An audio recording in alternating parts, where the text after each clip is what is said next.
आइए NCERT class 9 biology के chapter के पार्ट 2 में हम न्यूक्लियस के बारे में जानेंगे। न्यूक्लियस एक दोहरी दीवार से घिरी रचना है जिसे न्यूक्लियर इन्वेलप कहते हैं।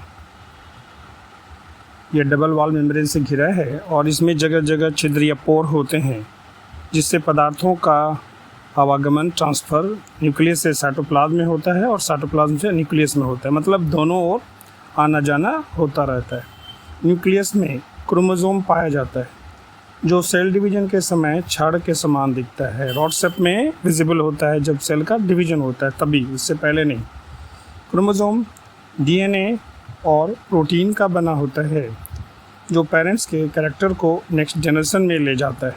कहने का मतलब है क्रोमोसोम्स जो न्यूक्लियस में पाया जाता है वही पेरेंट्स के कैरेक्टर को उसके ऑफस्प्रिंग या नेक्स्ट जनरेशन तक ट्रांसफ़र करने का काम करता है।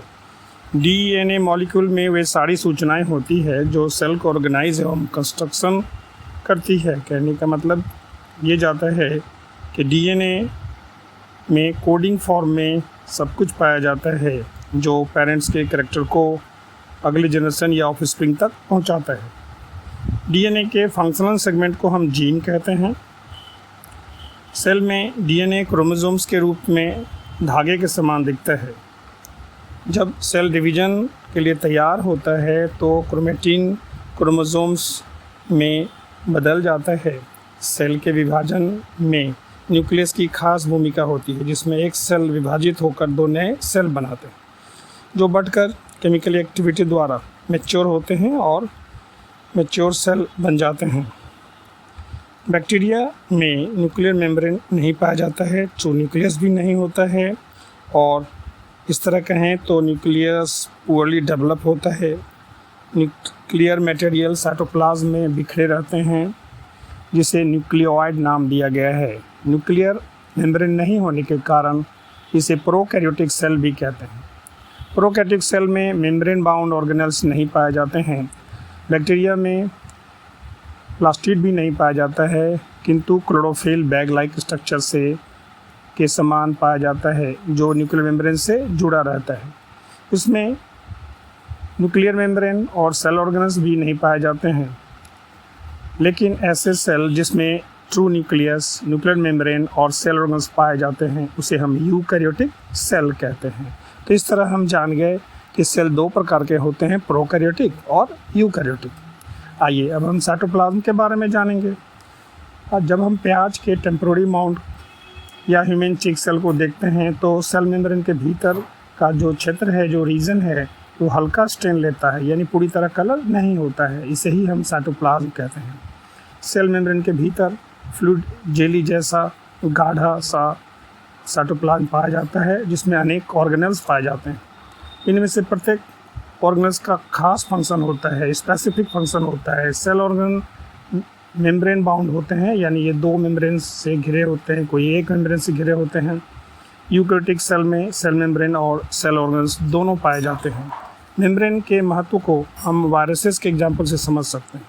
वायरसेस में कोई मेम्ब्रेन नहीं होता है, ये केवल डीएनए या आरएनए का होता है जो प्रोटीन से कवर होता है।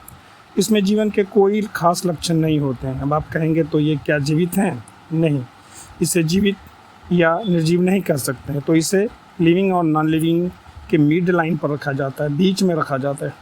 वायरसेस जब किसी लिविंग बॉडी में प्रवेश करते हैं तभी वो सेल के अंदर जाके उसके मैशनरी को यूज़ करके मल्टीप्लाई करते हैं, यानी डेवलप होते हैं, जीवित होते हैं तब जब वो किसी सेल के अंदर जाते हैं, चाहे वो प्लांट सेल हो या एनिमल सेल हो।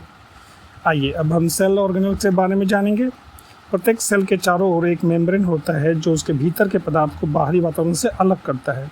मल्टी सेलुलर सेल और लार्ज कॉम्प्लेक्स सेल में जटिल रासायनिक प्रक्रिया होती है जो उसके रचना एवं कार्यों को मदद करता है। ये सभी क्रियाओं को करने के लिए सेल के अंदर सूक्ष्म जीवित मेम्ब्रेन बाउंड रचना होती है। तो कहें ये माइक्रोस्कोपिक लिविंग रचना है जिसे हम सेल ऑर्गेनेल्स कहते हैं। ये एक